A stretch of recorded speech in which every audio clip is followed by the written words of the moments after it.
Hallöchen. Diese Bluse werde ich mit diesem vierfädigen Bobbel und einer Vierer Nadel häkeln. Alle Angaben zur Wolle, Nadelstärke und Verbrauch findet ihr wie immer unterm Video in der Infobox. Das Ganze wird im Raglan gehäkelt und ich beginne einen Anfang, der für alle leicht ist, besonders für diejenigen, die sich das allererste Mal mit Raglan beschäftigen.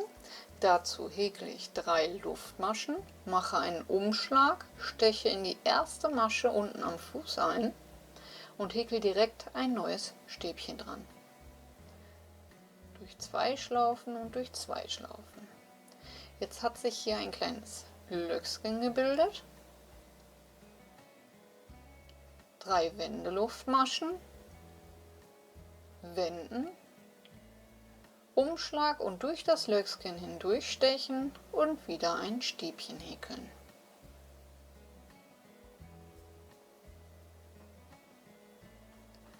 Drei Luftmaschen, wieder wenden, ganz wichtig, einen Umschlag und durch das Löckchen wieder ein Stäbchen häkeln. Und so häkeln wir jetzt insgesamt 26 Schlaufen. So sieht es nun aus und jetzt können wir die Maschenmarkierer verteilen, 4 Stück. Dazu nehme ich erstmal 4 Schlaufen und setze in die 5. einen Marker. Danach nehme ich 5 Schlaufen und setze in die 6. einen Marker. Das gleiche mache ich auch auf der anderen Seite. Erst 4 Schlaufen, in die 5. einen Marker und dann 5 Schlaufen und in die 6. einen Marker. Egal für welche Größe ihr das Ganze häkeln möchtet, könnt ihr dies genauso übernehmen. Es sieht anfänglich eng aus, ist es aber nicht, da es sich noch auseinanderdehnt, vor allen Dingen auch durch die Zunahmen. Und so müsste es dann aussehen.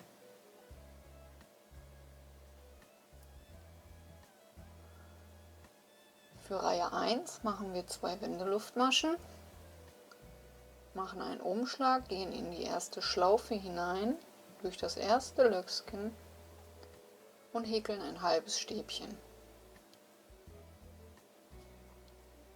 Eine Luftmasche und ein halbes Stäbchen.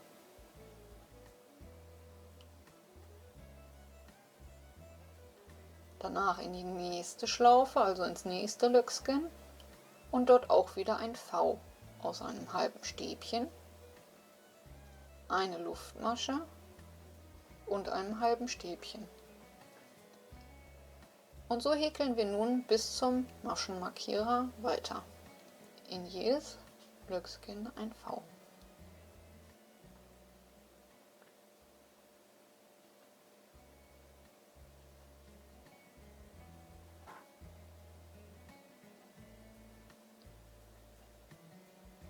So sollte es dann aussehen. Dann können wir den Marker rausnehmen.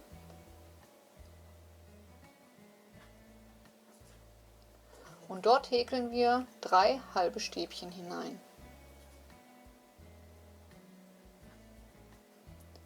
Um dann in das mittlere der 3 den Marker zu setzen. Dort entstehen dann in der nächsten Reihe unsere Zunahmen. Ab hier nun rüber bis zum Marker, wieder unsere Vs in jedes Löckchen 1. Aus einem halben Stäbchen eine Luftmasche und einem halben Stäbchen.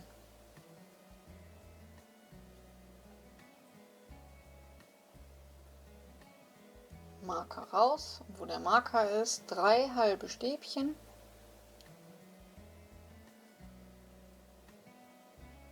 Um dann in das mittlere den Marker wieder zu setzen.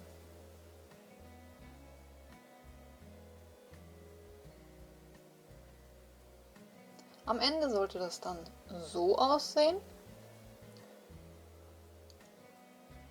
Innen werden keine Zunahmen gemacht, nur an den Markern.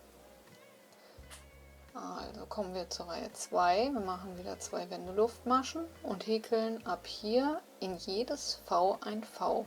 Wenn ihr euch unsicher seid, einfach das Ganze etwas auseinanderziehen, dann kann man das recht gut erkennen. Achtet darauf, dass ihr nicht dazwischen einstecht und somit ungewollte Zunahmen macht und nachher schief auskommt.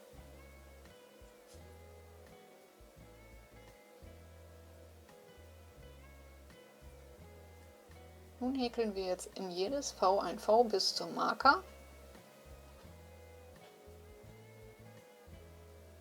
Und dann beginnen wir die ersten Zunahmen. So sollte es aussehen.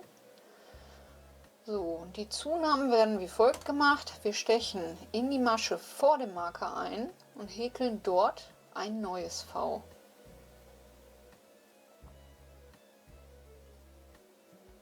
Komplett einstechen, ein halbes Stäbchen, eine Luftmasche und ein halbes Stäbchen.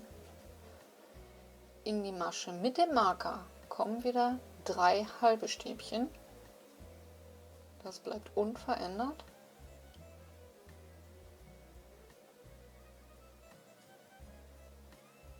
Den Marker wieder ins mittlere hineinstecken. Und nach dem Marker in die Masche auch wieder ein V.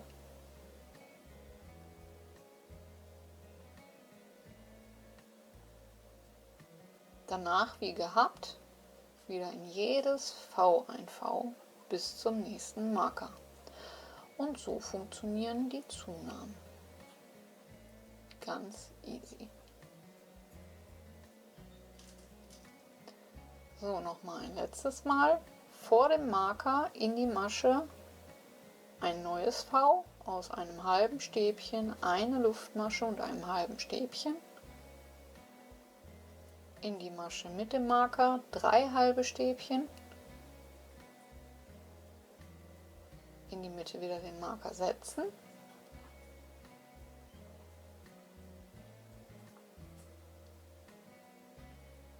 Und in die Masche danach ein neues V.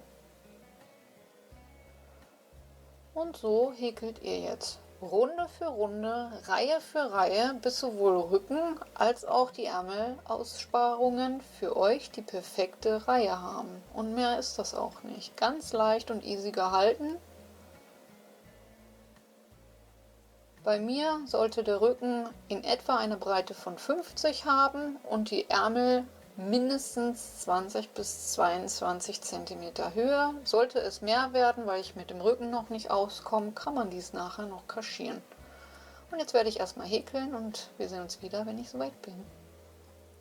So, wie ihr seht, ich habe hier an der Ärmelaussparung leider 25 cm, weil jetzt erst auch der Rücken auf 50 cm Breite gekommen ist. Da müsst ihr von Raglannaht zu Raglannaht messen. So sieht es an der Puppe aus. Und jetzt können wir die Ärmel verbinden. Und zwar unten am Marker. Dazu nehme ich mir einfach nur ein Stück Wolle und binde dies zusammen. Nun können wir einmal komplett herum unsere Faust in die Faust verteilen. Also wir bleiben schön im Musterverlauf. Und wo die Ärmel zusammengebunden worden sind, da häkeln wir dann einfach um den Knoten ein V.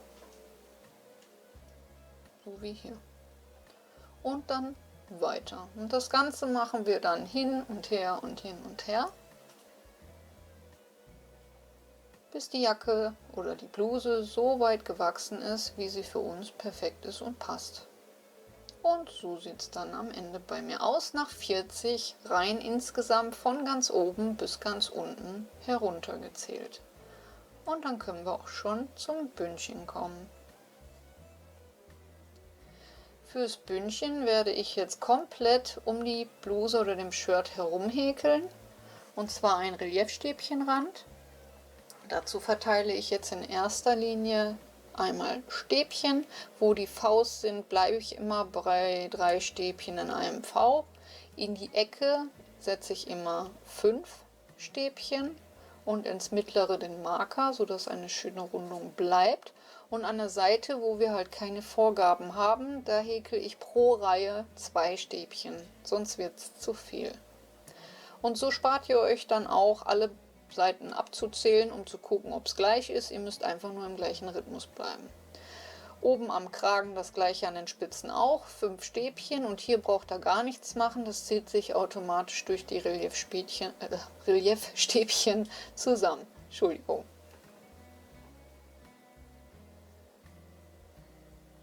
Hier habe ich nun alle Stäbchen verteilt und wie ihr seht, ist es nicht auseinandergegangen, aber auch nicht zusammengezogen. Hier habe ich halt 2 verteilt, wo die Faust sind, weiter die 3 und in die Spitze 5. Ganz easy. Für die Reliefstäbchen dann mache ich 2 Wendeluftmaschen, einen Umschlag, ziehe mir eins nach vorne, also gehe nach hinten um das Stäbchen herum, ziehe es nach vorne und häkel ein Stäbchen ab. Das nächste gehe ich von hinten nach vorne durch, ziehe es nach hinten und häkel dies auch wieder mit einem Stäbchen ab. Wo der Marker ist, setze ich nach wie vor wieder 5 Stäbchen in diese eine Masche.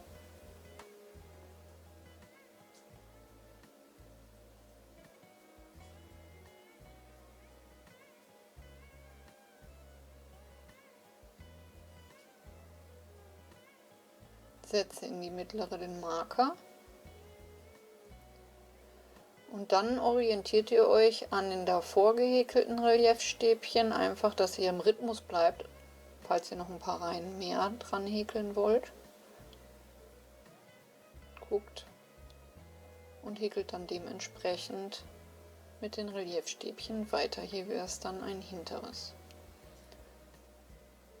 Also auch kein Hexenwerk.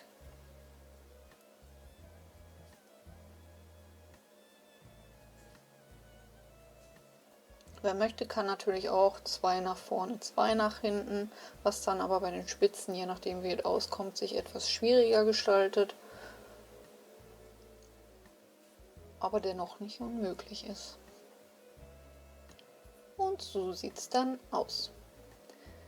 Nachdem ich dann einmal komplett herumgehäkelt habe, sieht es dann so aus. Eine Reihe hat mir schon voll und ganz gereicht. Wenn ich möchte, kann ich die Jacke auch schon problemlos schließen. Und deswegen lasse ich es so. Dann kommen wir als nächstes zu den Ärmeln. Bei den Ärmeln ist es ja so, dass ich etwas mehr Zentimeter erreicht habe, als mir lieb war. Deswegen möchte ich, dass die Ärmel sich etwas zusammenziehen. Hier werde ich mit halben Stäbchen arbeiten und diese in der ersten Reihe in jeder zweiten Masche verteilen. Ich lasse also somit immer eine Masche aus und ziehe dadurch den Ärmel etwas zusammen. Bei wem die Ärmel perfekt ausgekommen sind, der muss natürlich in jeder Masche ein halbes Stäbchen verteilen. Und das jetzt einmal komplett herum.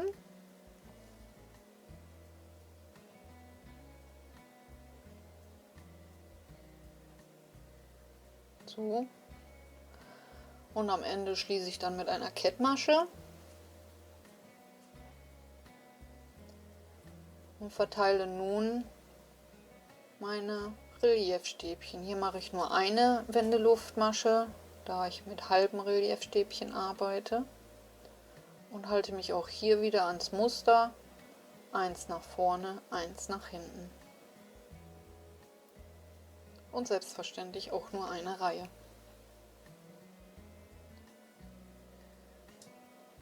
Ja, und wenn dies geschafft ist, seid ihr stolzer Besitzer dieser Bluse oder des Shirt, vorbereitet für den Frühling, Sommer. Ich hoffe, euch hat die Anleitung gefallen und ihr seid gut mitgekommen. Vergesst nicht, eure Bewertung dazulassen, wie immer ganz, ganz wichtig. Ich hoffe, ihr kommt mit der Anleitung gut klar und wir hören uns beim nächsten Mal. Bis dahin, lasst die Nadeln glühen. Ciao, ciao.